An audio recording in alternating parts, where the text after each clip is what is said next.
recap some of the information we'll recap some of the information that you all already saw last month. But really tonight, we're going to be focusing on a review of, what we've heard throughout this public comment review. We've been collecting hundreds and hundreds of comments through our many platforms and in-person and office hours and things like that. Overview of edits to the plan. So again, another major overhaul of all of the things that we've been trying to revise in the plan according to the community feedback that we're receiving and the steering committee's feedback as well. Updates to the Height and Future Places map. We're going to build some time in at the end of the presentation to really dive into this one a little bit further and have a discussion. Next steps, we want to remind you of the upcoming project schedule and just make sure that those dates are on everyone's radar and share some information on how you can connect, how you can sign up and participate in the upcoming hearings, planning board, and then the opportunities that we'll still have in the next month to continue to provide us with comments and feedback. And then a little bit about the next steering committee as well, just checking in on that date that was proposed and getting a temperature on availability. All right, so again, this is not new, or unless you're joining us and didn't see this last time, but this is just our tentative timeline, trying to get us to the finish line of this 3-year process. So again, the next updated plan draft right around the corner. Next week, you will see another revised version of the plan draft, really to incorporate this round of general public comments and all the information that we have received. Again, the team's been working so hard internally and continuing to receive comments because we did hear you last month that we wanted to keep this community engagement opportunity open through the month of January. So again, we're hitting these sort of big monumental milestones, but there is still opportunity to participate and share your information and your perspective and feedback. Planning board information item is scheduled for January 18th. And then the plan draft for the adoption process will be February 7th.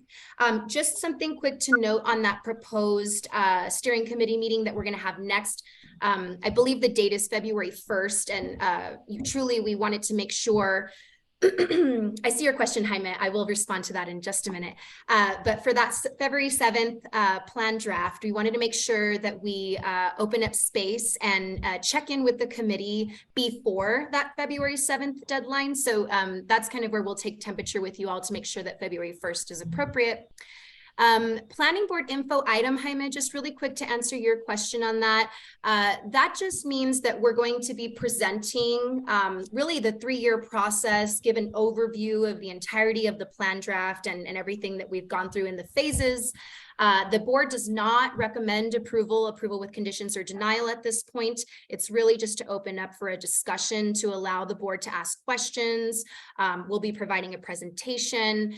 Typically, we need to have the staff report presentation and the final plan draft version, not the final, but pencils down for this piece a week before the information item.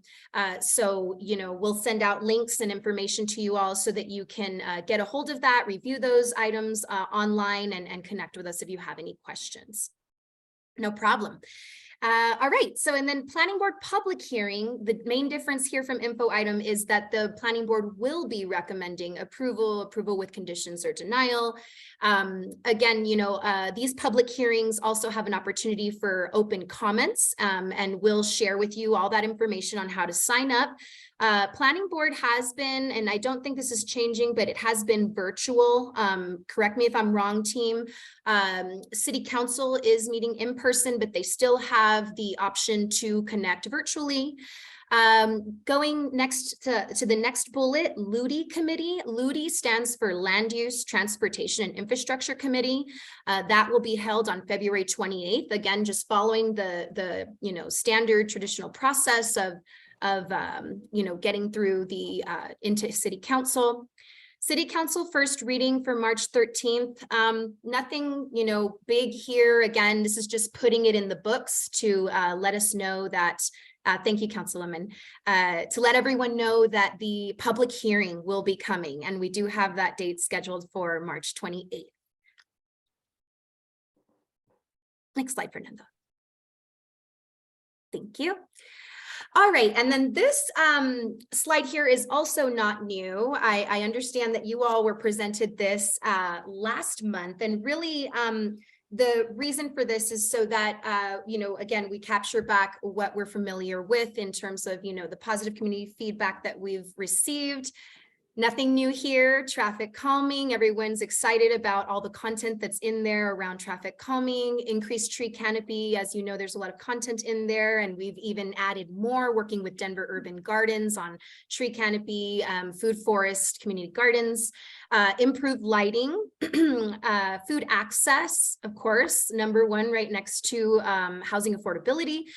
Improved mobility options for pedestrian and bike. Got some pretty positive feedback on that. And then the trail enhancements.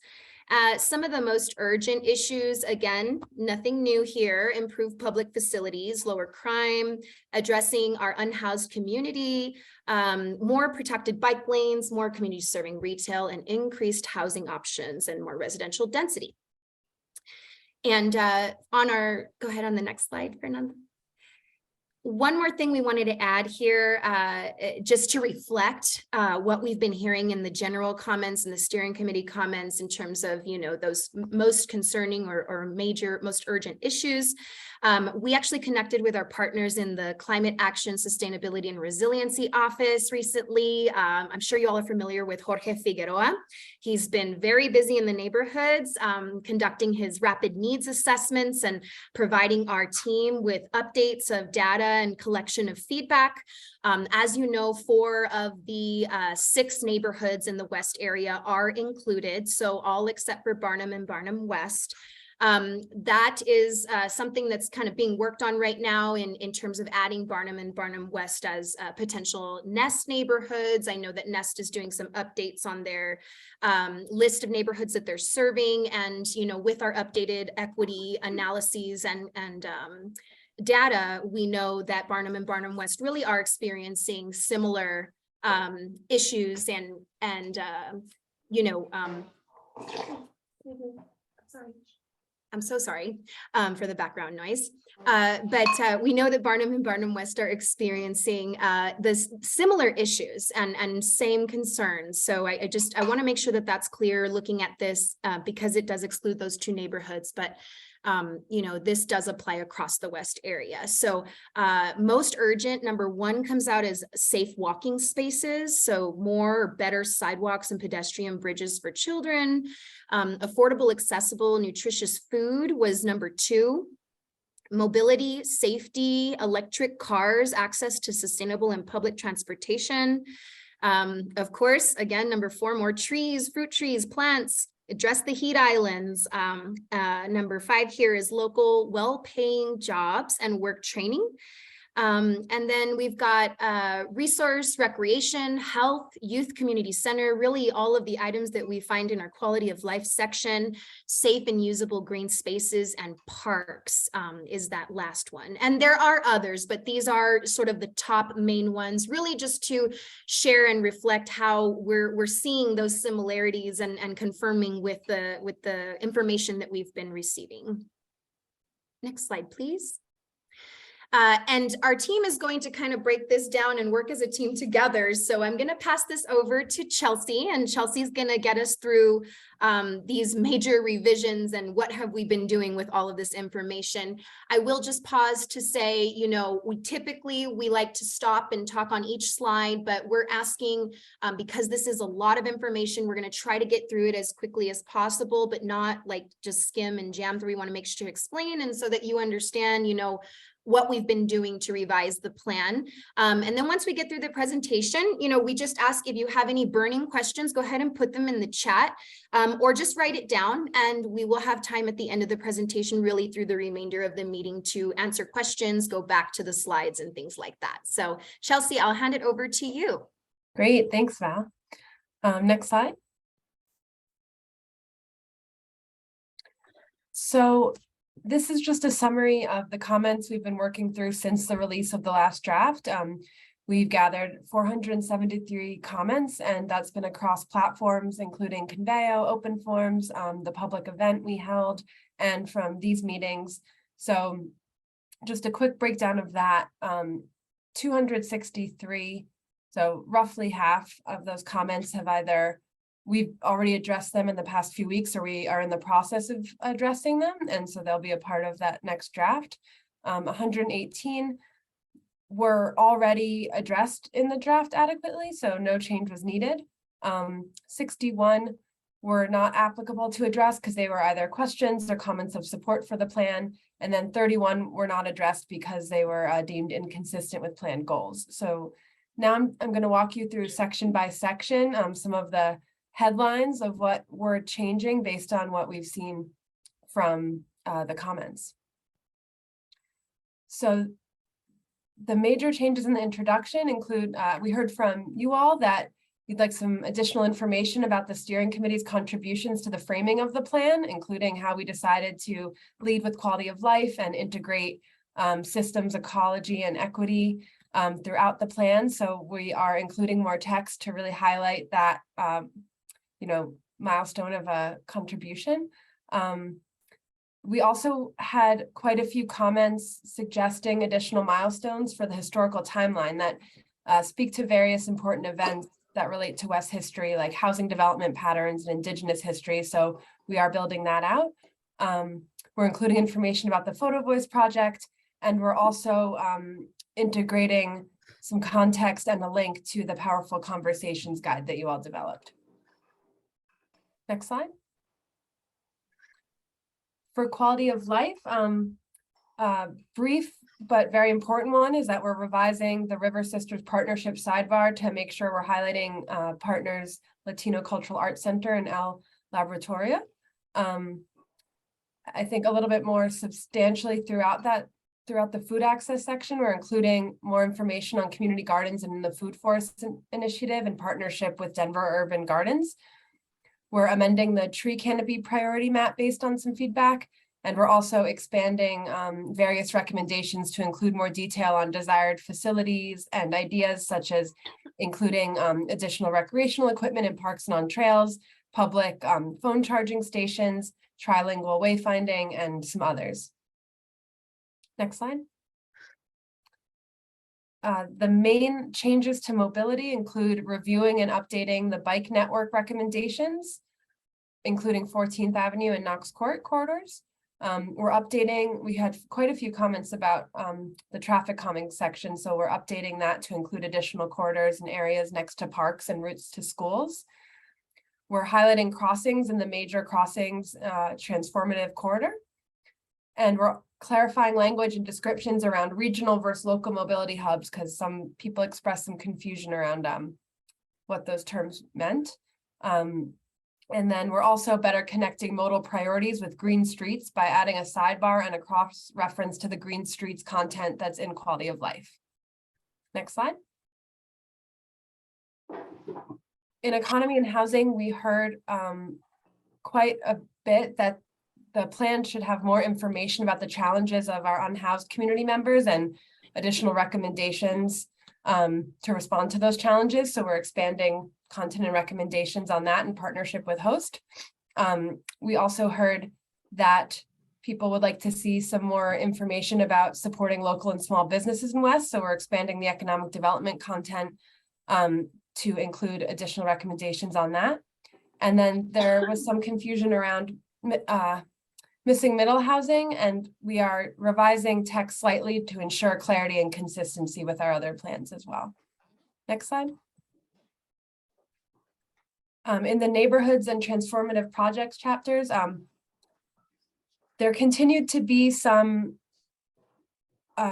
requests for the neighborhood sections to be built out, and we decided to develop some updated summary content for each neighborhood to really pinpoint the specific challenges and opportunities in each neighborhood, and also highlight a little bit better the relevant connections to the area-wide recommendations that correspond. And then related to the CASR rapid assessment information that Val presented earlier, we're including some additional detail about the park cap over the 6th Avenue Highway, since that came up in the rapid assessment and Castor has some input they'd like us to include. Next slide. In implementation, we're building out the implementation section in the appendix to include additional details. And we are also ensuring that the water and neighborhood recommendations are captured in the implementation section because that was something we didn't get to from the last round. Next.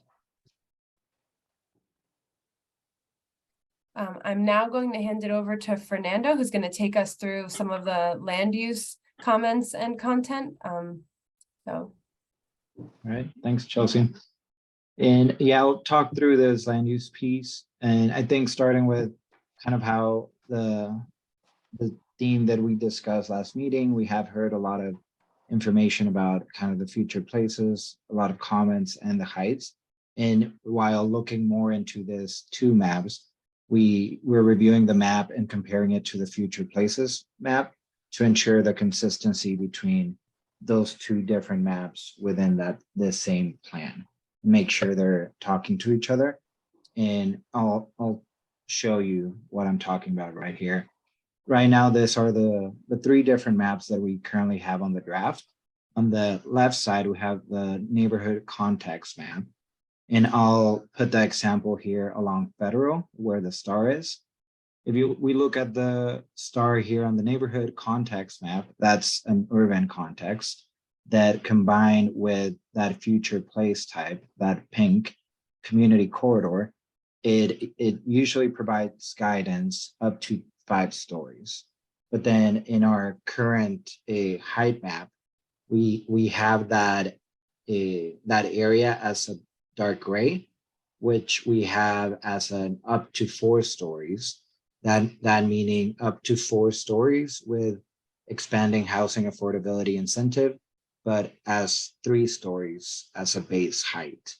So right now we're not consistent in some places, as we see here in the future place map with a black outline. Some areas were already updated to reflect some of the changes that we documented in the height map, but not, we're finding some inconsistency. So we're reviewing everything to make sure these two maps talk to each other. And the strategy that we'll do, we're going to use the current height map as our guide, since I think throughout the process, this is the map that you'll talk more about and directed the conversations more to. Let me admit Yvonne. And we are going to look a little bit more in detail to this area that we have highlighted here in yellow and green. These areas represent in green either an increase from what Blueprint had said in regards to height, in the yellow areas a decrease in what Blueprint had said in regards to height. And then we'll compare that with our current places map.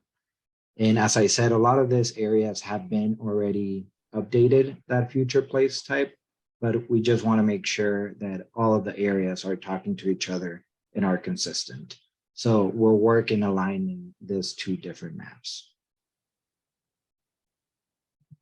And then in addition, here in the land use section, something that we have heard throughout the process and have run into kind of communicating this information through is kind of that height map and how it relates to the new policy citywide of expanding housing affordability. So we are posing this question and asking ourselves and asking you guys if considering creating 2 versions of the height map, one being the base height that would show the base heights that are entitled, and the second map that would show the highest possible heights if expanding housing affordability's incentives are utilized. And we're thinking about that because other neighborhood planning processes, such as Near Southwest, are going towards that model, where because it is kind of a very challenging concept sometimes to understand. So 2 maps can help understand that a little bit better. The example that I'll show you here is just kind of where we put that star. And the one on the left is that base height guidance being 5 stories. And then on the one on the right is a 7 stories, but it has that kind of plus sign being it's a 5 + 2. So kind of noting which ones are part of that like incentive height in incentives heights. And let me go. I think in regards to land use, that's kind of wrapping that up. And we'll walk through, I think Bal will walk through kind of some of the next steps, and then we can go back to questions and more discussion. All right, Fernando, thank you so much. Okay, so again, just want to bring this back to everyone, really to focus on that third bullet, the next version of the plan draft for adoption process, as you know, is tentatively scheduled for February 7th. And so with that, next slide, please. And I think the next slide is just kind of talking about the next steering committee meeting. So I don't know if this would be a good time for questions or like discussion, or what do you? Yeah, actually, I think that's a good idea. Let's pause before we go to the proposed date and checking in with folks. So we're through the presentation, and so we have lots of time left.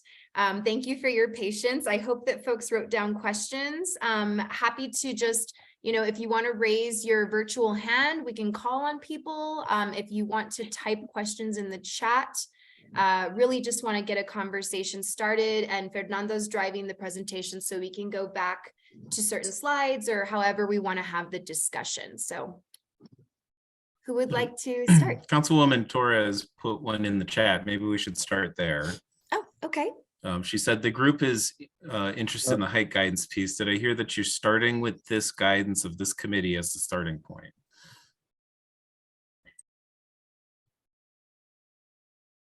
Let's go back to. And Fernando, that might just be you either repeating or clarifying for me, because I know that this group has asked for in certain areas lower height guidance in some parts of the West area plan. So is it starting with that and then being able to demonstrate if somebody builds at that height and adds the expanding housing affordability additional stories, because they're building affordable units there, that would be the second map. Did I understand that correct? Correct. Yeah, I think I'll go back and kind of re-explain this a little bit better, and bear with me and please ask questions because it is kind of complicated. But yes, I think our strategy to make the alignment work between this future place map here, kind of between here and this other map, like I think we're starting with the height map, this one here, which is where I think the community has spent a lot more time kind of tweaking those heights and figuring out. I think last time we talked kind of south of the Gulch and north of the Gulch and kind of along the corridors. So kind of using that strategy and using this heights to create this, to update the future places map. As we see on this other map, some of this areas already have that black outline, which means this current future place type showing here has been an update from blueprint, but other areas are missing that. So the first step would be to update this map to match kind of the guidance on this other map. And then Okay. as a next step would be the question of the two map approach. And just so the committee remembers, the expanding housing affordability legislation applies citywide and allows height entitlement, so you can increase the height of your development if you are building a certain percentage of affordable units in your development. So that was passed for everyone in the city. So just want to make sure that we remember that that's not just kind of for our area or anything like that. For our area, we also, probably every neighborhood in District 3, especially next year when we add Valverde, will also be part of the housing prioritization bill, which means a certain percentage of those affordable units have to first be made available to local community, to residents of the neighborhood. So there's a couple kind of overlapping things that have passed while you've all been building this plan. Yeah. Thanks for that additional clarification and information about EHA. Yes. Did that make sense, or did that help clarify your question? It did. Thank you so much. And just before you transition over to Heidi, I just want to thank you for adding the clarification about the River Sisters and who were the entities that helped develop that those recommendations. So really appreciate that.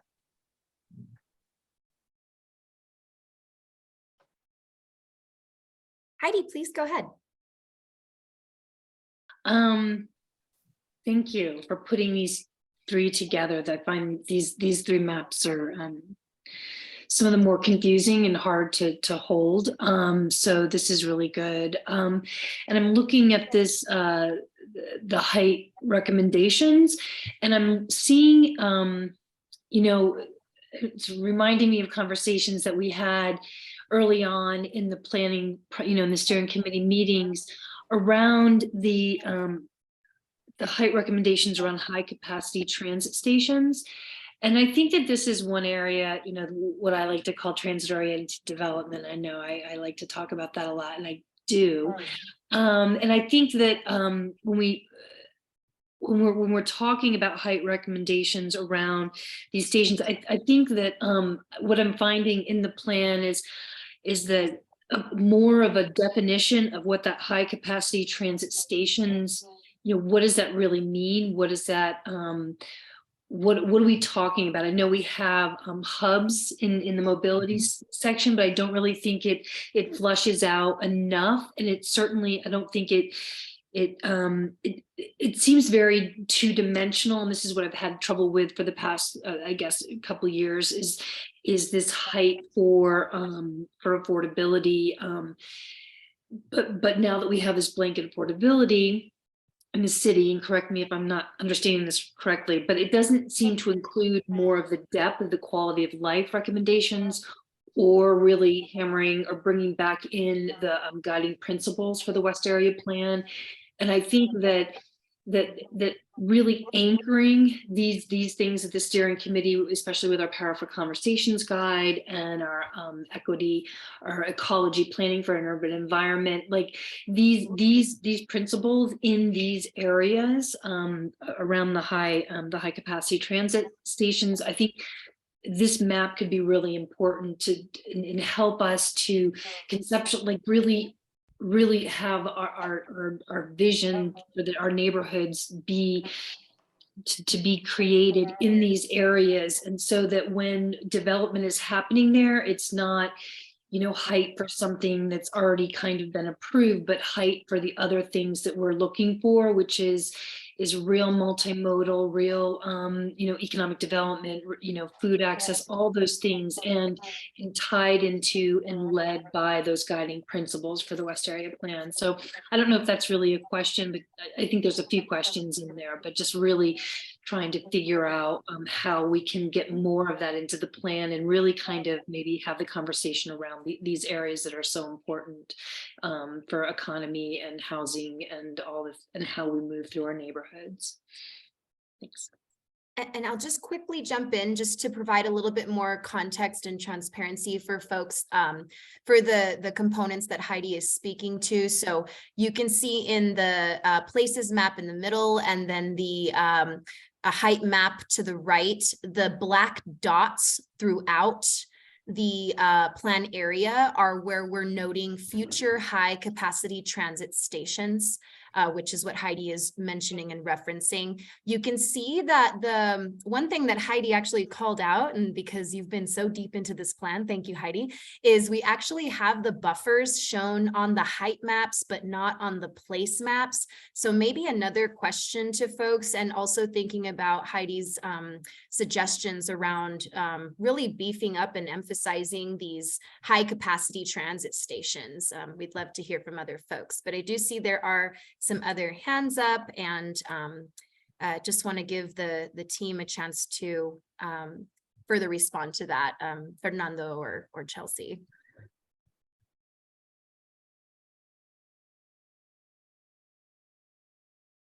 Or really anyone else that would like to add to. I raised my hand just to respond to that, because I think it's a great question, and comes to how does this actually get applied in future work, and that's definitely our realm for council. And as a council person who's looking, as a rezoning comes through or a project comes through, is it reflecting back what the neighborhood plan says? And so CPD will do that assessment and say that, you know, is it consistent with with guidance and plans? We have to also take that under consideration and qualify that.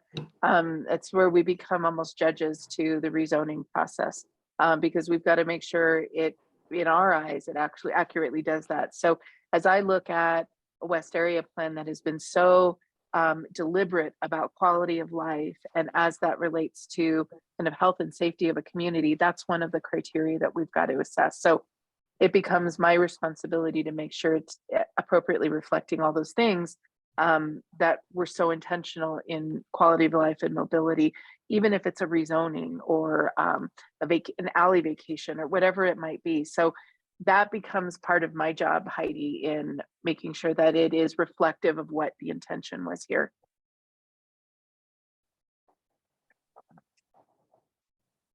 Thank you, Councilwoman. I see two hands up. Jean, I saw your hand up first. Oh, I think it just went down. Jaime, oh, Jean, your hand's up. I don't know if you are wanting to speak on a different topic or add to this one. No, this one is good. Okay, go ahead. Yeah, you know, I know that this was a discussion when you all came to our meeting, and I thank you for coming to our coalition meeting. Doesn't look like much has changed, but I think having all the maps laid out and the context within the other neighborhoods is good for people to see. What I guess I'd like to do, and I'm requesting this, since it's really obvious that Sun Valley is taking the brunt of all of the density for this entire West Area plan. I don't see anything that looks much like quality of life when I look at these maps, particularly when I look at green space, because the green space that's even indicated is really kind of not really representative of anything that's accurate. Like the area where Rudy Park is, almost all of that is occupied by buildings. So that's not green space. The area that's up there kind of by the gulch is pretty much occupied by electrical grids. So that's really not usable green space. So we're back down to the park. And yet we're looking at 12 plus stories as a maximum height recommendation. It's really hard for me to even wrap around the notion of what a 12 plus story maximum height recommendation is, because it sounds to me like that's infinity and beyond. So I guess I really feel that in order to be fair to Sun Valley, that there really needs to be an explanation as to why all of the density is being absorbed by Sun Valley, and what assurances are going to be made in terms of quality of life. We have a rec center that can barely, well, it's not even serving the neighborhood currently, and we understand that there's emergency situations for that.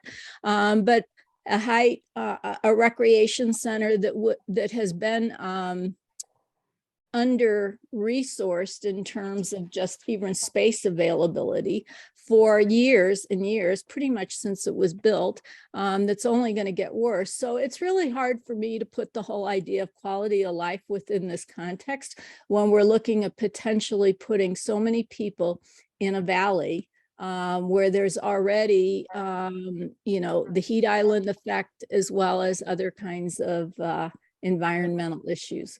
So I would really like something that would address specifically why Sun Valley is taking the brunt of all of the density in this plan.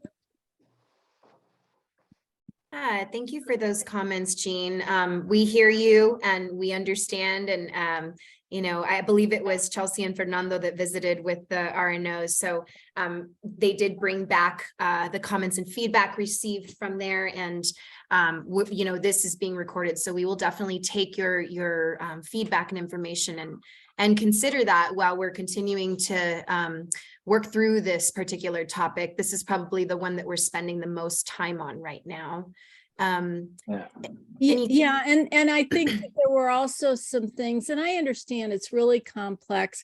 I'm not sure if trying to write it out is something that, people are going to be able to understand.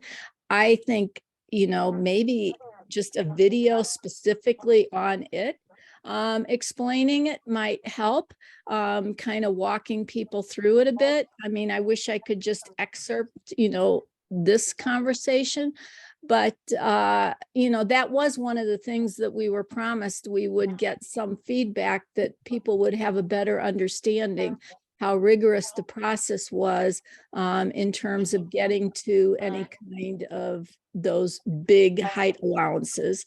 I do appreciate, and I really think that we absolutely need the two maps in terms of entitlement versus other kinds of incentive allowances. Fernando, were you going to chime in? Well, I think I was just going to add that last piece that Jean talked about, that I think this two map approach can help better understand kind of that difference between like the 12 and beyond, which, yeah, it might sound like it can go to infinity versus just like kind of the incentive area that they're highlighting here. I think it's 12, it gets +4. So it's 16 in some areas of that Sun Valley area. Some areas might stay as 12. So I think it's that just kind of noting that difference and what is what. So I think this two map approach can benefit that discussion. All right. I see Jaime, your hand is up. And before I don't know if this is on this topic or if we want to move to a different topic, but please feel free to chime in. You threw me off the topic thing. So I do agree with the two maps. I think that's important to identify, especially as you were talking, excuse me, as you were talking about those high capacity stations, there's low capacity stations, there's really high capacity stations, and we keep talking about the density and the need for housing stock and all these things. And, we have current zoning, that was legislatively put in on these very minor, these minor stops, and those are big changes to what 2020 decided that they wanted to do there. And so, when we reflect those changes, that all comes from this system ecology and equity, process that went into this plan. I don't think this is a very regular plan. I'm not a planner, but I think those things are super important. And it, Jean struck a chord with me, because I think when we don't include it, where it's I guess where it may not make sense, because it's maybe like, I'll take, Perry Station, right? It's like on a more flatter part of the neighborhood. And, you were showing that map earlier, and this is probably the most diverse, geographically speaking, and including a US Highway 6 and 2 state highways that kind of encapsulate and go through these things along with the creeks. And so I think when you were showing that other map earlier, Southwest, it was confusing me, because it's like, this is a very complex place to where we're not thinking about moving north and south as much and connecting these very dangerous places to cross. And I think that that can be, you know, addressed like what you're talking about here. Especially as you see, like, I can't stop looking at Sun Valley, Gene, I'm sorry. It's really kind of, I just wonder why it doesn't, you know, follow that. Like, why do we always want to, you know, connect all these little spaces to the, you know, like Legos? Like, why do they don't have to, do they have to connect like Legos for that type of density, especially around these major stations or along these major highways, or major intersections? Now, I just wanted to reflect on that, as Jean was talking, because she kind of moved me with that. And then I just had one follow-up and one question. Sorry to throw all this at you. What is the EHM, the Affordable Housing First Dibs thing? You can put it in the chat if you would like. And then the changes in the West criteria were my other questions. I can actually, I'll put those in the chat. Sorry. And I think I'll just start kind of with the conversation here, and then the other questions we can answer on the chat or here as well. But yes, I think definitely there's some potential that we can better tie or better explain kind of the strategy that was decided through this process, kind of to not only concentrate the height kind of along the west line, but also along the different other corridors that might have or will have a high capacity transit on the future. And I think that's kind of part of the process that we're doing with making sure these two maps talk to each other. And just something that I wanted to mention that I forgot to mention in my first explanation, like as we go and update this future places map, the places that are still not updated, for example, this area that I highlighted here with the star, like this will change from, like some of these areas might go to like a lower category. Right now it's a community corridor, but it might go to a local corridor, or some areas that are currently a high medium might go to low medium. So there might be some changes. There might be very few areas where that change might be like an increase, but like mostly I think a lot of those increases were already captured in the changes that were already made. So a lot of the things we're double checking for are for those other types of changes. So just wanted to clarify that part as well, since I forgot to mention that. Okay. And I think EHA is expanding housing affordability. Mhm.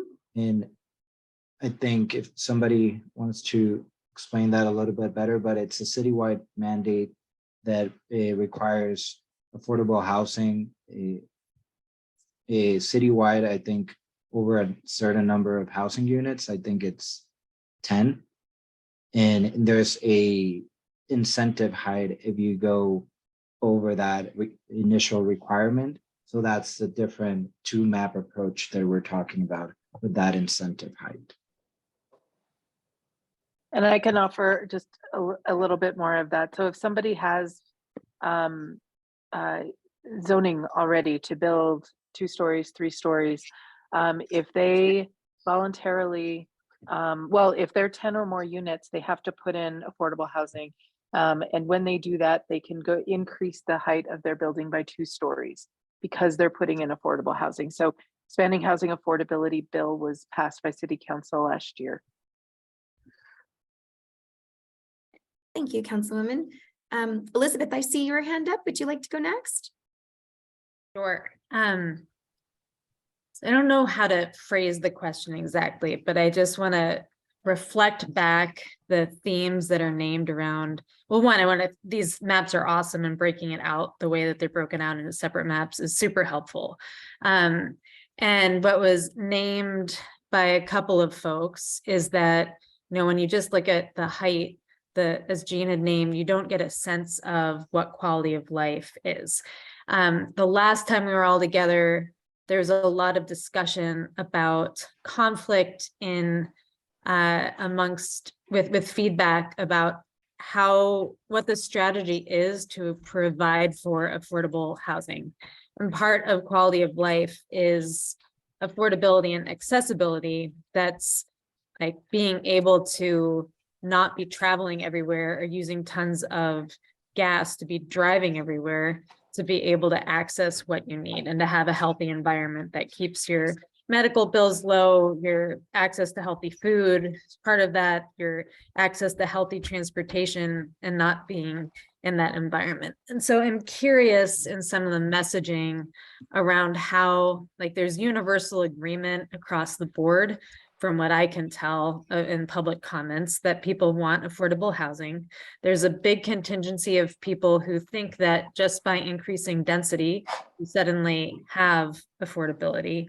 But there's a more nuanced conversation in this plan. I'm curious how it's being addressed, and how, if like there's popular education like videos or something to be able to get across how we design like an increased height near a transit station. Like, how are we how's this plan making sure that that increased height allows for the kind of diversity of uses that are appropriate to being able to actually make a difference for transit oriented and not just transit adjacent development. So making sure that that affordable housing for the EHA that happens, that we've got people who are living there and having affordable rent also have access to the other things that they need to have a healthy life without major debt.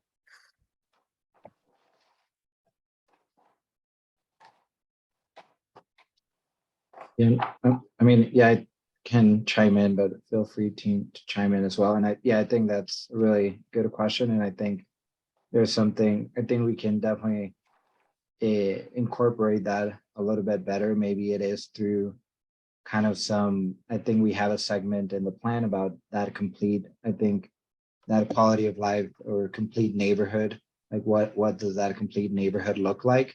So maybe it is through that area in the plan that we can kind of expand a little bit more of that, or even more specifically, maybe throughout some of this like future places types that we could add on and see how quality of life can be achieved in those areas, or it can be expanded. I also think that this is where the the two map approach that we would borrow from near southeast will be helpful, because the current height map on the right doesn't give you that information of what you achieve by providing affordable housing versus what you would get just under the zoning. And this will make that clear. And so the base entitlement map will look lower, right? Mhm. Because you only get some of these heights, the 12 plus, for example, by providing affordable housing. So it'll help to clarify that, that you have to provide that as a developer in order to achieve the heights. And we think that's the main benefit really of going with the two map system, is to make that clear. Because right now with the height map on the right, there's a text box below the legend that's trying to explain that it's incorporating these bonuses. But I don't think that's super clear to people who are looking at the map in the way that it would be to have, two maps.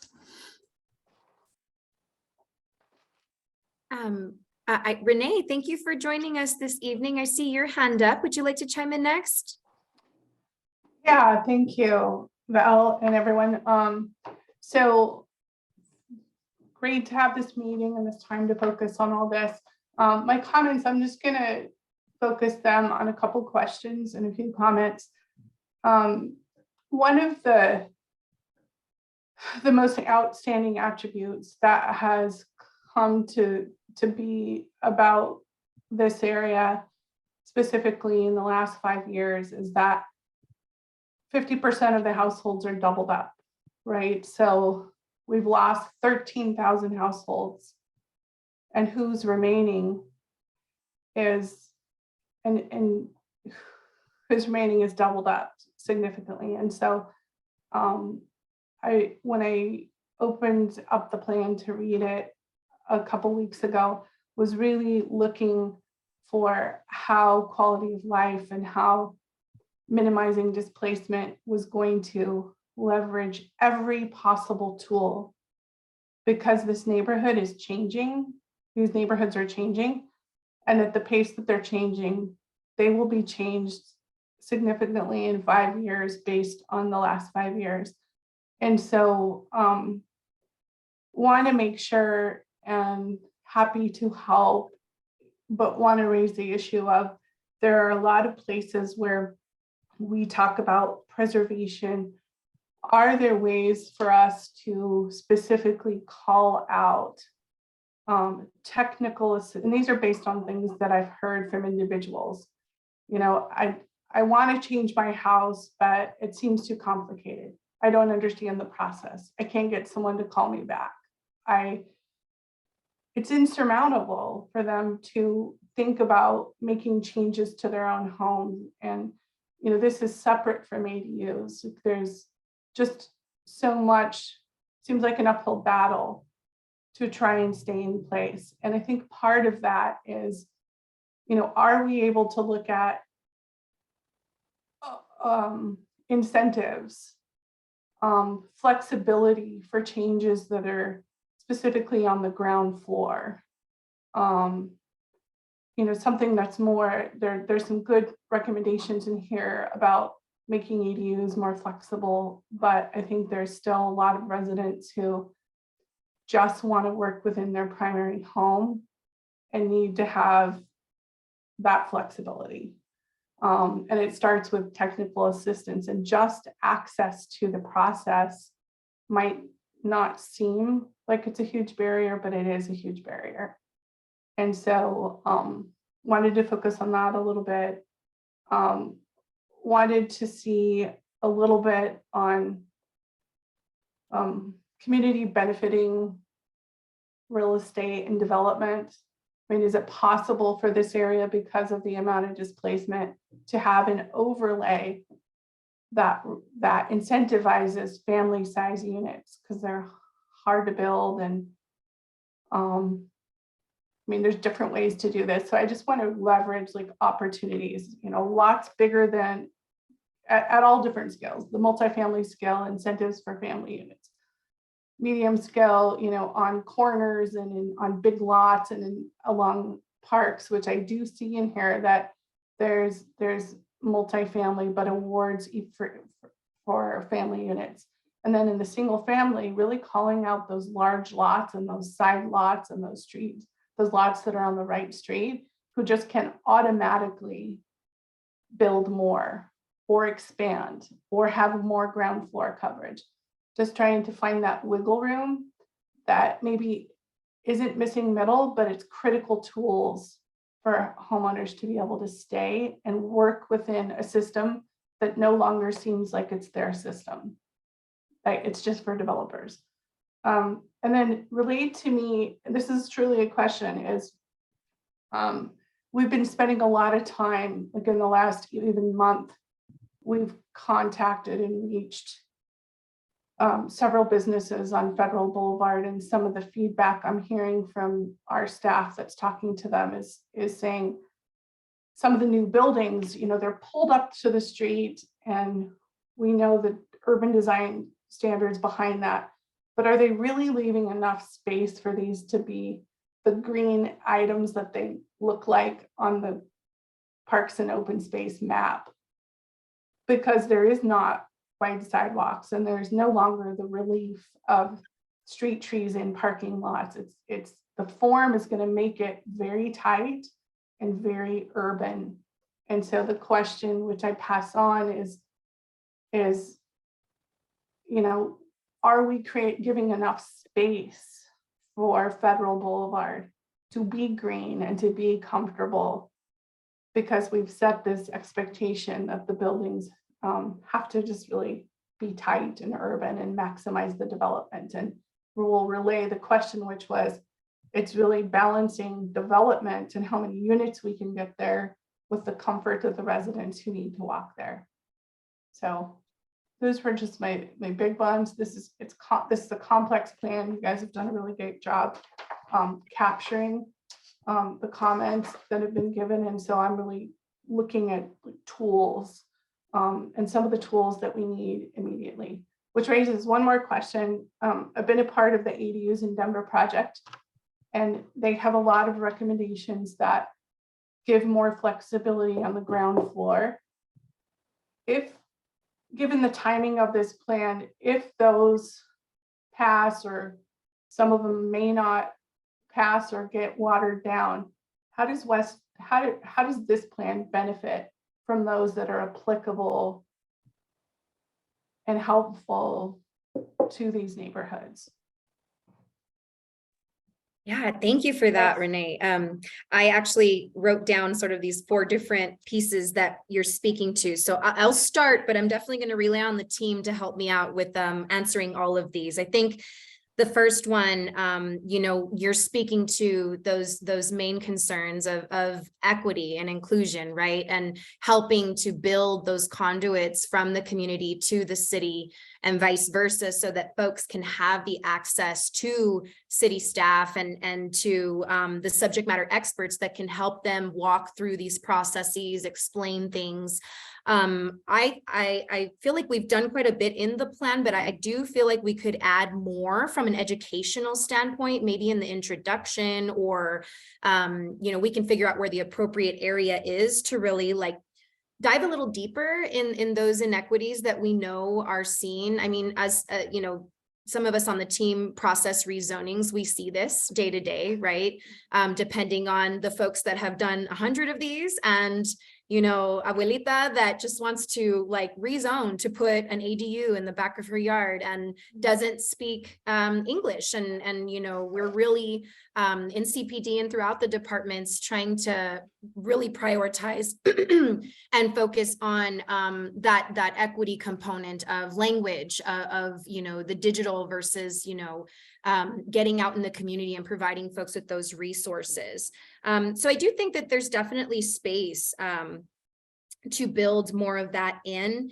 Another thing I wanted to mention is, let me see here, to your points of, I kind of hear you saying maybe we can work a little bit more together to really hone in on a lot of these housing and sort of different things that you've brought up, because as you know, our team has been working with our partners and the subject matter experts in housing, like yourself, like Host and Nest. And so this is the perfect opportunity, Renee, for us to tap in, and we can build some space with you outside of this meeting, obviously, to really hone in on those pieces of the plan that you've called out. And it'd be wonderful to really unpack those conversations a little bit more, see what kind of revisions that we can make to that language, because now is the time. So thank you for bringing that up. As far as the real estate and development and the overlay that incentivizes families potentially, I'm wondering, Cortland or team, if someone wants to speak to that really quickly.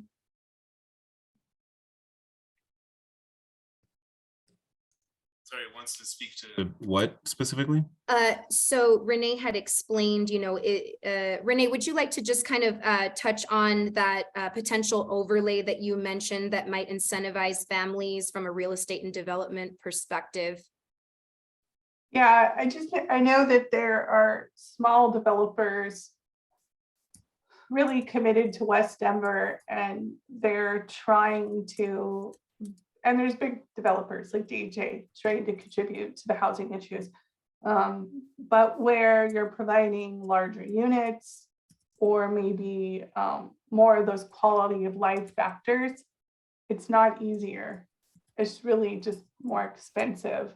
And you're going through the same process, which is why in many cases, developers aren't bad. It's just like, well, if I'm gonna have to do this and pay for all this, I might as well, make it worth my while. And so there's not a lot of incentives specifically, aside from the traditional sort of tax credit and other things that are incentivizing the types of solutions that are needed in West Denver. ADUs is one of them for sure. The flexibility to create changes and upgrades to one's home, but also family units are needed.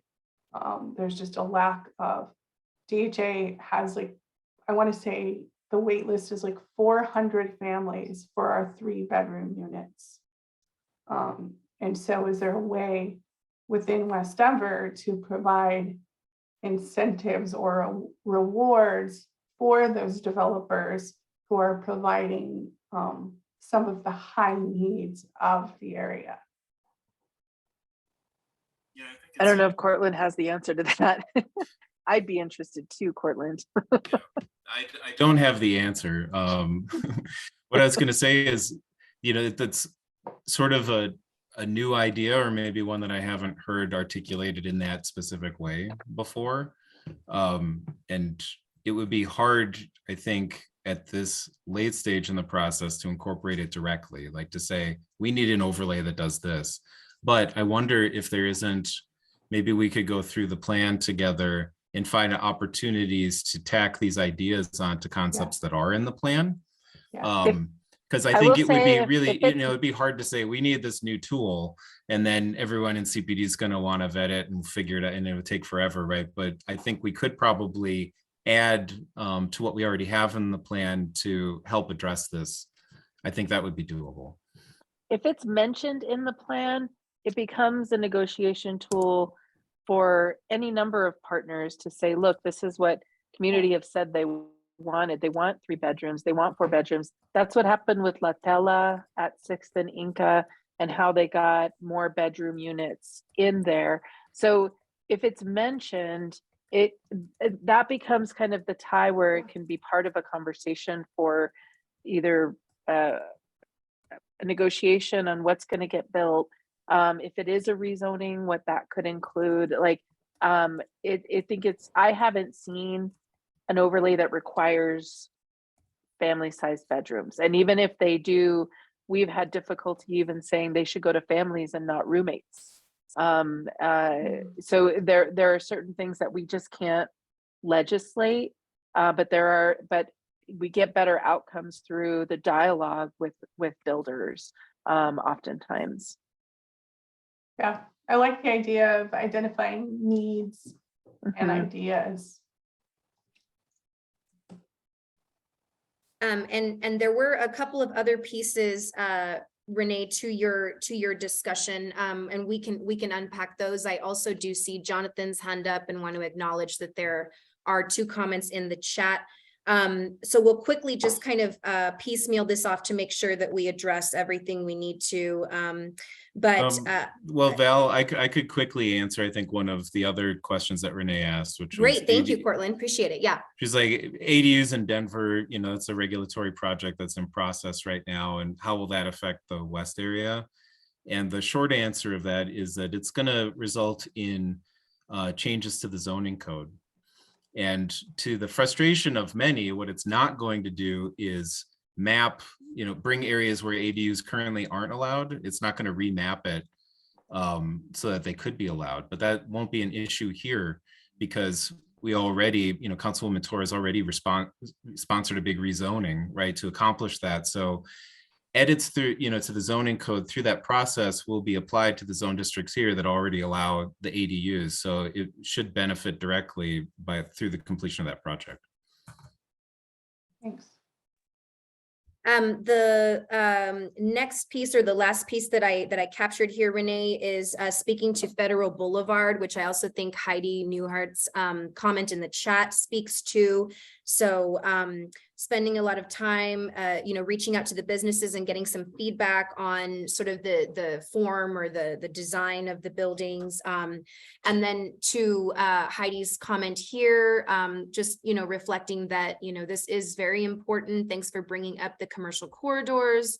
I think that this is what the quality of life section, that we need density, we need housing, but if we just build without the space for quality of life, then we just get the same results we've been seeing along West Colfax. And I'm thankful you have been talking to people about this. So Cortland or team, do we have any thoughts around the design or the form of sort of these buildings that we're seeing on Federal, and how they are being sort of pushed towards the front of the property lines, and maybe not, further incorporating those quality of life components that we want to see, and how can we better address that in the plan?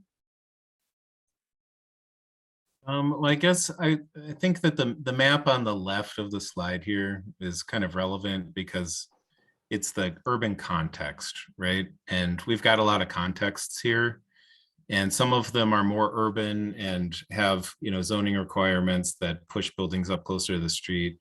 and others are a little more flexible. So the darkest shade there of urban edge is, that sort of dark shade of teal there. That should have, commercial zone districts in it that are a little more flexible than what you would find in more urban areas. And so I think the specific example or location maybe matters with the kind of zoning that it has as to like whether it's actually pushing it up against the street or not, because that is a function of the zoning, and whether it has setbacks or not. And so I guess that's, without learning more about the specific issue, I guess that would be my response. What we don't have mapped in this area is suburban, which would allow the most flexibility on how you place it in the lot, but usually results in big parking lots and not great urban form. All Yeah, right. and- Oh, sorry. I'll just add real quick. I think some of the things that we've heard through this process and others too, I think, for example, in Federal and Colfax, like the lot size around there, like it's also kind of limiting. So it becomes really challenging, I guess, for any building. And it might be contributing that to the kind of how much space is actually using toward the street. Just like the narrowness of the lots along the corridors. Okay, and Jonathan, I would like to go to you next, and then Elizabeth, I see that you put a couple of comments in. Heidi has responded, so you'll be on deck if you all would like to unpack that and expand a little bit more. But Jonathan, go ahead. Yeah, sure thing. So in response to what we've been discussing recently, would also want to voice my support for overlay concepts. I think Heidi and I were talking a lot about this just a couple of weeks ago. One thing that's really frustrating about these plans as they come through is that, rather interestingly, the plans themselves don't actually do anything. They're tools for other activities, used in other activities. And we focus a lot on heights and density and these maps, and we experience them the most often because they're the only, well, almost the only part of these plans that can change based on citizen activity. Like anybody can apply for a rezoning, whereas almost every other recommendation in the plan is something that we actually need to lean on council or the mayor to do. Like we can say things like, we really want this, we really want this, but no like individual person can apply to rezone the West area to say, remove all parking minimums or something along those lines. Like that's a council action. So I think where some people get frustrated is they say, well, we put this in the plan, how do we make sure it actually happens? And then what they actually see is the changes that come from individual rezonings, and they aren't seeing the changes that were every single other part of the document. And I think one difficulty we face there in getting that done is all of those things we're talking about, such as, modifying the zoning code to say, incentivize family-sized units, or modifying the zoning code to eliminate parking minimums, things like this, that this document already does actually call for in a number of these areas. Almost always that's suggesting modifying the zoning code, and that is the whole city. That's not just the West Area Plan. So something we struggle with is it's not just we need to say, like Councilwoman Torres to say, hey, I really want this for the West Area.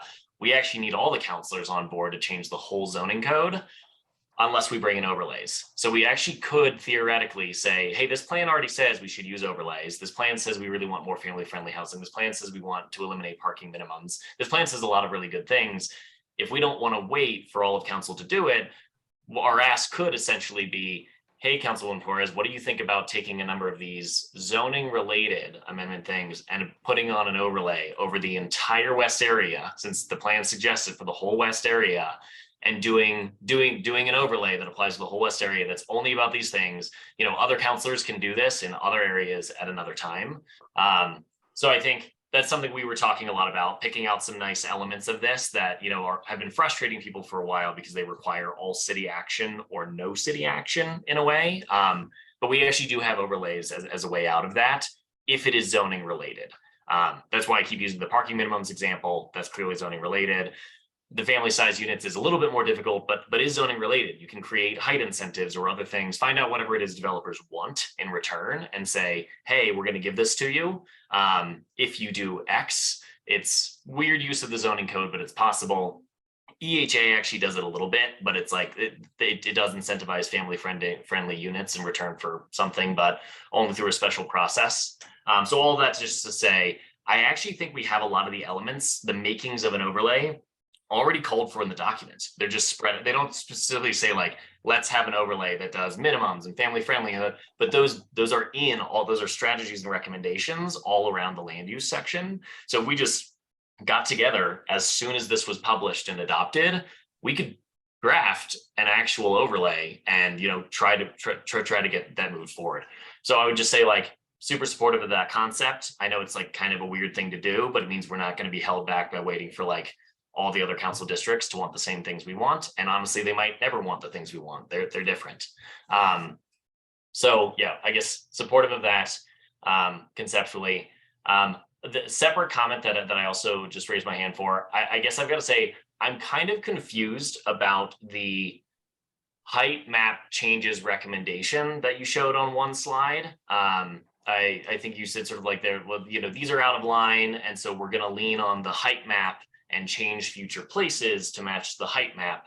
And most of that map that you showed, there were some areas where there was an increase in height, but most of it said, hey, we're going to take future places and decrease it. And I'd say I'm kind of surprised and confused by this because I just went through and clicked on like every single comment on the future places map, the growth map, the height map, et cetera, that is in the public draft. And every single one calls for the opposite. It's saying like here along Lakewood Gulch, why are the heights so low? They should be way higher, more access to parks, more access to transit, et cetera. And so that map that you've shown here, I mean, frankly, it just seems to be doing the exact opposite. This is the first time we finally opened the map after the document after 3 years to the general public. And the resounding conclusion from like everyone commenting on this document is we want more near transit. We want more heights near the park. We want wider community corridors and community centers along Federal and West Colfax to allow for more depth, And it feels like that map that you just showed is doing the opposite of that. So I'm wondering, I guess, how that came to be. Yeah, we talked about that some at actually quite a bit at last month's meeting. I don't know, were you there, Jonathan? Where we focused on the Gulch? Last month's meeting, yeah. Oh, okay. So yeah, we dealt with that directly, spent most of the meeting on it, talking about how we were getting a lot of feedback on the draft. A lot of the comments were the themes that you identified, right? Saying we need a lot more density, you know, like why would you, we have a housing crisis, why would you be holding the line and not increasing this, right? You know, in a lot of conversation with the committee, I think where we landed was that what we have in the plan right now really is a balance point between two diverse perspectives that don't necessarily have a lot of overlap with each other, that there's a lot of people who are worried about too much change and just like saying more density everywhere and what that would mean for change in gentrification displacement in the neighborhood. And then on the other side, you know, people saying, well, we need to increase the supply somehow, or we're never going to get out of this crisis. And that, you know, the places map that we have in the draft balances those things by saying, well, we should increase it, you know, in close proximity to transit and on our major arterials. And it does it in a more targeted way. And so I think where we kind of landed was in defense of what was already in there, rather than taking a hard swing towards saying, all right, let's throw out this map and add a lot more density. So that was my quick summary, I guess, of what we talked about last time. And then in terms of why we would lower the future places now, in response to the disconnect between heights and places, it was really because we thought that the height map, you know, through this group and in community conversation seemed to get a lot more attention, scrutiny, and was a lot more detailed edits to it than the future places map. And so we thought that this was the prevailing vision really for where the process had gotten us to this point. So we should talk about that assumption if we're wrong about that. But that's what we thought. And so rather than changing the height map, which seemed like pretty carefully constructed, we thought, maybe better to change future places to be in alignment with what this says. So that was the thinking. I guess I'm not surprised to hear that to some extent, because I mean, what you kind of just said is, hey, there's this group that we've been talking with for the last few years that liked the map as it was. We put it out to the community. They said, we don't like it. We brought back to this group, and this group naturally said, well, we actually like it as it is. We think it's a good balance point. But I think what we've just seen in the commentary is we put it out to the community again for the first time ever.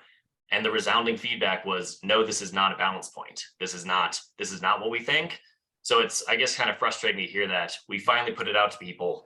We bring it back to this small group, and this small group just reinforces, actually, we like it as it is. And even going a step further, we're now even saying, like with this, we're going to take the map that the public said wasn't good enough and then make it even shorter, which is, again, the opposite of their feedback. So, I mean, if we're saying it's a balance point, why would we push it even further against what the public's opinion has noted in this case?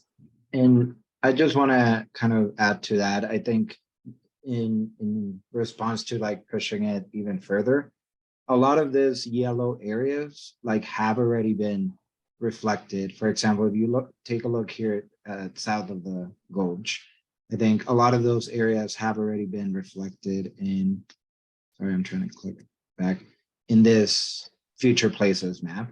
But there are some areas that I think through like our technical process and GIS, like we didn't catch that needed to be updated. So we're double checking those areas, both kind of the yellow, the decrease, and then the green, the increase as well. Okay, so that's actually very helpful context to say. I thought you were saying that we're taking what we see now and then changing it even further along the lines of the yellow and green. What you're saying is some of this yellow and green here has actually already been accounted for in future places. Okay. Yes, all right. like a lot, like this yellow and green is just kind of the difference from what Blueprint had originally recommended to what this map is showing in as a base height. Not this heights, but as the base height. So it's just highlighting those differences, either in a decrease or an increase, yellow and green. And a lot of those are already accounted for, but we need to double check the remaining ones or make sure they're all equal in talking to each other. Okay, yep. Hi, Meg, you've been waiting on deck. Go ahead. Yeah, I think, you know, there was a kind of a comment there about where this came from. And this is what equity work looks like. I mean, this took almost 4 months of discussion to really understand what we are doing to 2020 by providing this recommendation. And this came from discussions that were introduced over the 2.5 years in this 35th meeting or whatever that I'm being a part of, that, you know, we're very, very informative about the history of this place. Like it wasn't, you know, it wasn't looking at, you know, what can we immediately do because, you know, we're in a housing crisis. I don't think it was looked at in that way. It was looked at, you know, what is the crisis we had to be on to live on top of a dump, for instance, and here in Villa Park. You know, it's the only place you could buy a house. So these discussions got deep. And then so it took about 4 months to really, you know, go back and forth with the previous planner about this. And, you know, it was they were very intentional, very hard, and very, you know, strong conversations. And I think that's one of the main elements that, you know, is reflected in here, is it is going against something that, you know, wasn't previously discussed in how you plan around not zoning yourself out of your own neighborhood. And I just want to be sure that we understand where this came from and how much work it took to really talk about this gulch and talk about the ecology and the equity involved in really, you know, preserving what's possible for this city. And I think that, you know, there's other responses for people to say, okay, we need density, but I think it's very respectable for the planning process and the planners working with us to, you know, that acknowledge that, you know, because people are not informed about, you know, why this density maybe isn't there, that, you know, others feel like they should really build it up, you know, to look elsewhere and be able to still address the need for, you know, for this, I hate saying density, more houses to be able to attain. And so I just wanted to be able to respond to where this came from, because it was very important and very difficult work that was involved with this. Thank you for those comments, Jaime. Elizabeth, would you like to go next? Thanks. Kind of picking up where Jaime left off. I think what we talked about last time too is that it's really easy sometimes for these conversations to get very polarized around like, oh, it's a very complex situation, but we agree that there's an affordable housing crisis, and it's very easy to throw comments of density, no density, density, no density, and there's so much more complexity to it. And the challenge of having just comments is that comments in that form it's not dialogue, and can easily be, there's not a space to be able to engage the nuance on it. So I don't know the best way to move through that, but I think what Jonathan names is really important, to acknowledge that there were a lot of people who are in the camp of like, we need more density because we have an affordable housing crisis, and to be able to have some place that makes it easier to be able to move through some of the complexity around. We want transit-oriented development. We want places where there is an increase in density with the diversity of housing types, price points, and uses, that people can actually have an integrated life. And elsewhere, there's complete streets and complete communities in those themes. But for people to be able to get that. And so I'm just trying to think of what I remember. I haven't looked at the plan in a little while. But I know that at the beginning, in the introduction, there was like a couple of pages where there's like call outs of how this plan addresses equity. And I think that one was cool, except that it was mostly, how does this plan address equity as defined by Blueprint? And what I think that this plan has been responding to is a general concern about housing and affordability and gentrification, and climate issues. And I think and those are related too. And so I think of having a call out around, like, universally, we've heard affordable housing and gentrification is a major concern. Some groups advocate for solving this with increases in density. Some groups advocate by keeping density where it is and not escalating the property value changes and the displacement pressure. This plan addresses it in this balanced, integrated way that's trying to reduce costs in a number of different ways, and have that up front and center to shape the conversation. That might be helpful. And I don't know how, I think these conversations of overlays and some of the strategies that Renee started to lay out may be able to help show how we're not just saying build up, but the specific quality of development that is community benefiting that we seek to make happen. Thank you, Elizabeth.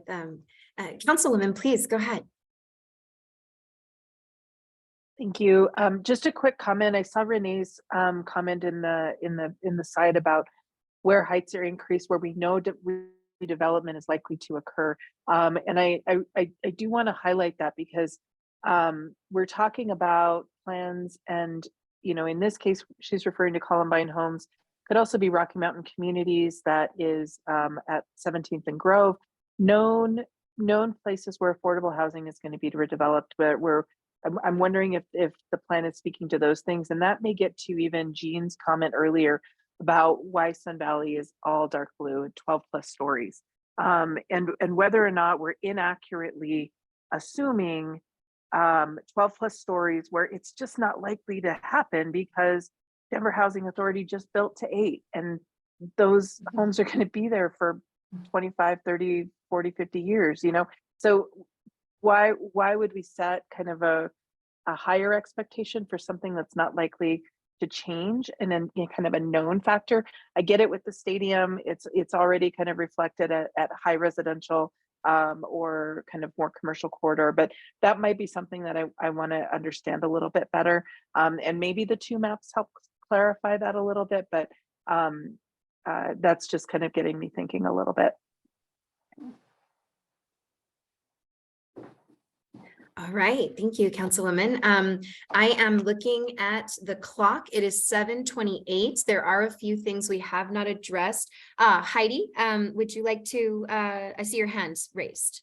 Yes, thank you. Just real quick, that it might, it just, not just spreading the height, but also, spreading, looking at maybe a layering of these maps, as far as like, if we add more parks and more transportation and more mobility and more connectivity, then we're not just spreading density, and height, we're spreading also the parks and the trees, and so it doesn't, because the more I look at this map, the more I can see just how it can trigger maybe responses that aren't warranted. But anyway, thank you.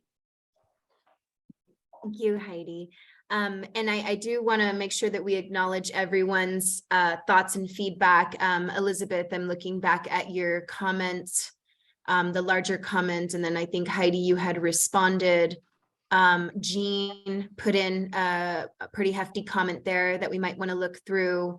And then Jaime also mentioning, I heard early in the process that the city doesn't like to do those. So just, Elizabeth or Jean or Jaime, if you would like to quickly speak to your comments. Oh, and we got another big one from Jonathan. I think if it's okay with the team, we can go a little bit over, but let me know if that's not a good call. I just want to make sure that we address everything before we close.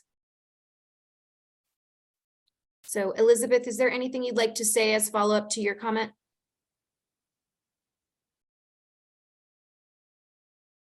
Recalling early maps that had something like community benefit areas? Or is that just for us to capture and take back? I think just to capture and take back, it was building off of other comments. And we had those earlier conversations about how do we make sure that, especially along those transit corridors where we are planning to have, like, where there would be traffic and where there would be an opportunity to have synergistic uses, that we actually make sure that there are mechanisms in the plan that would allow for that, and that it would be able to be done so with affordable housing preserved in it, so that it wasn't just creating benefits for people who could afford to live there while displacing other people. Thank you, Elizabeth. And then Heidi had responded, yes, Elizabeth, the vitality zones, unless we remove parking, happy face. I want to make sure to capture those. Jean, we noted your comments. We will take that back and review with the team, but would you like to add any additional thoughts to that comment that you put in the chat?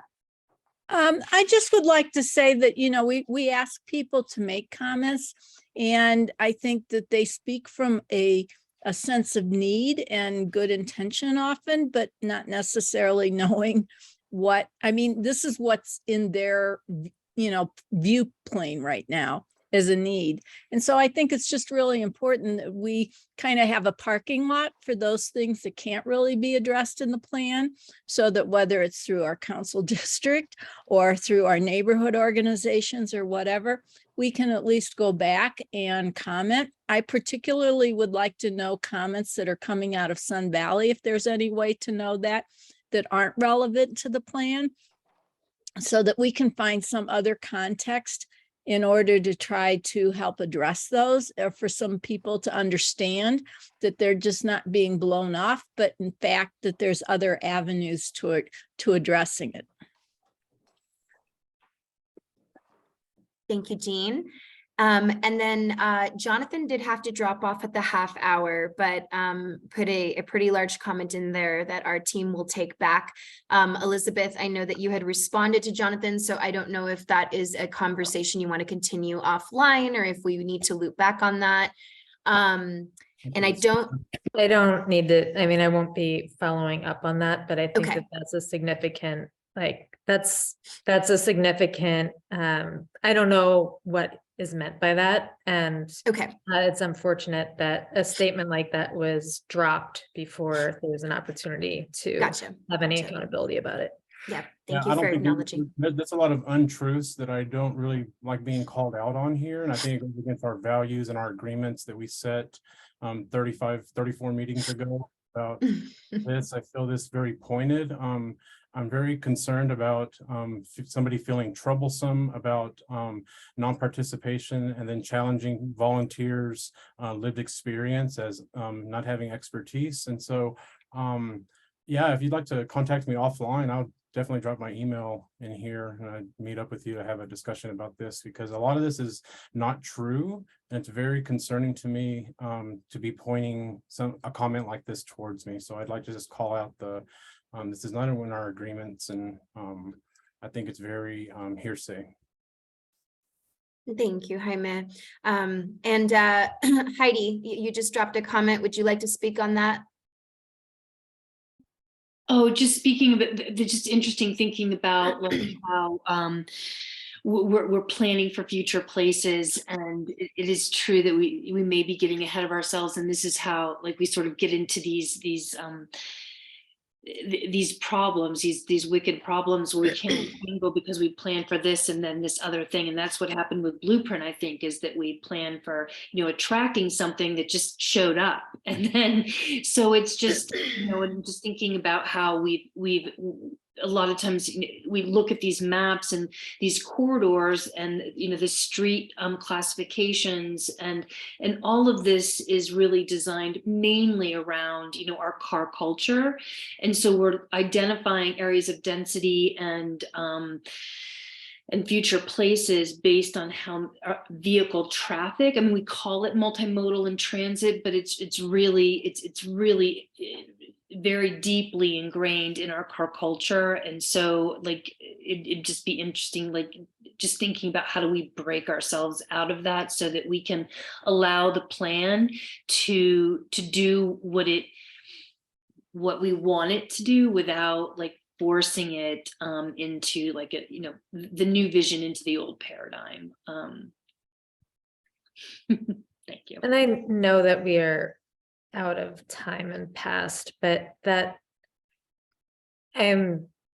comment that Jonathan left is frustrating to me, but it's also a reflection of the challenges that timing and COVID and other stuff happened. Like we have had a small group working for a long time, and we were deliberate about making sure that we could roll out stuff in a way that was thought out and to be able to have public conversation. But it's too bad that stuff like that is surfacing.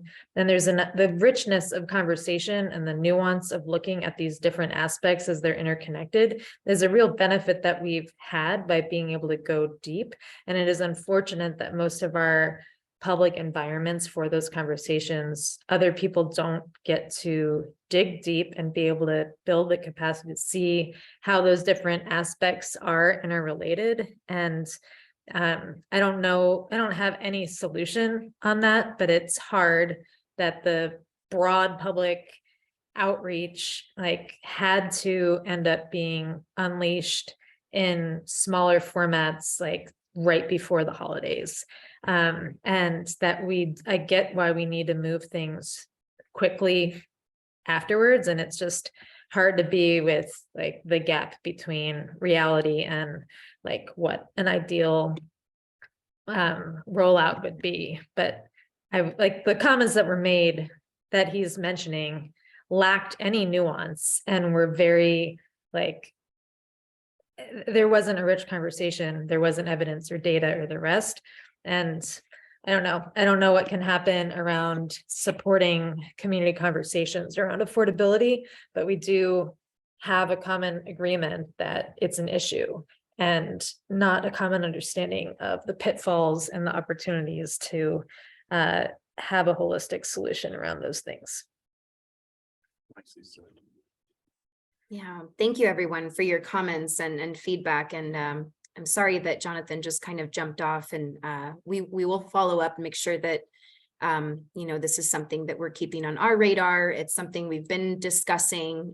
Again, like Jonathan's comments, we're getting not exactly the same, right? But like similar frustration on that side. So this one's very complex, and we appreciate everybody's feedback, and, you know, respectfully apologize for any feelings of disrespect or any, you know, just negativity. We want to make sure that, you know, we're keeping the channels of communication open. We want to make sure we hear everyone's voice, and we appreciate you all just kind of speaking and responding to that. I'm going to close this up. I don't see any more comments in the chat. I don't see any more hands. So Fernando, would you pull up our project timeline again one more time at the end, that one there? So again, focusing on that third bullet for us, we want to make sure that we set some time and build some space in prior to February 7th for the steering committee to be able to share any additional thoughts, feedback, anything that we might have missed. And so with that, our next slide shows our proposed date for Wednesday, February 1st, 6 to 7:30. If anyone's in objection or unavailable for that date, if you can just raise your hand or let us know in the chat. If that date works for you, go ahead and give us a thumbs up or a heart. We want to get that on the schedule and on your calendars as soon as possible. Any objections to this proposed date? I won't be able to make that, but Okay, Heidi's unavailable. Got a thumbs up from Maureen. Mo, sorry. That's only 2 people. So anyone else? I had We one. have a heart from Shayla. All right. Any Thumbs other up folks from that Jean. cannot? I'm sorry. Oh, another thumbs up from Jean. Okay. Is there anyone else other than Heidi that wouldn't be able to make the meeting? Not hearing anything. Heidi, would you be okay if we held the meeting? It's going to be recorded and we'll make sure to get it to you. yes, of course. Okay. And then of course we'll build in time if you want to touch base after you get a chance to review, and we'll make sure to get your thoughts and feedback in. All right, next slide. We'll finish it off. I've got some really big news to share with everyone, and I saved this to the end so that we could focus, but I have made a very difficult decision. It was very hard, you guys. I just want to really emphasize that. But it is time to move on for me from the city and county of Denver. For very good reasoning, I have accepted a grand opportunity to be the next climate equity specialist for the city of San Diego. And so my last day is going to be January 12th, next Thursday, but I will be in town in Denver until February 11th. And I just wanted to say, you know, I know this is kind of a shocker. I've kind of had to keep it, you know, quiet for some time. It's been a lot of stress and really an emotional roller coaster, especially thinking about this committee. You know, half my career in Denver, 6 years, was committed and invested and just really a big cheerleader of the West Plan process. Built a lot of relationships with all of you, and I'm just so grateful for everything that I've been able to learn from you, how passionate you are about your neighborhoods. And so sorry, I'm getting a little emotional, but it's been just so wonderful and truly an amazing experience working with all of you. And so I will send a follow-up email with my personal contact information and my, you know, LinkedIn information. And I really hope that I can see some of you before I'm gone February 11th. Bless you. So I just wanted to say thank you again. And with that, we'll close out the evening. This is my last meeting with you all. It's been an absolute pleasure. Thank you so much. Can't thank you enough, Val, for the intensity of your work and dedication. Thank you, Councilwoman. Yeah. Really appreciate that coming from you. Thank you. All right, everyone. Thank Have a you, happy. Val. Oh, thank you so much. Have a happy new year. We'll be in touch, and let's get to that finish line. Take care, everyone. Thank you all. Thank you, Val. Bye-bye. Thank you, team.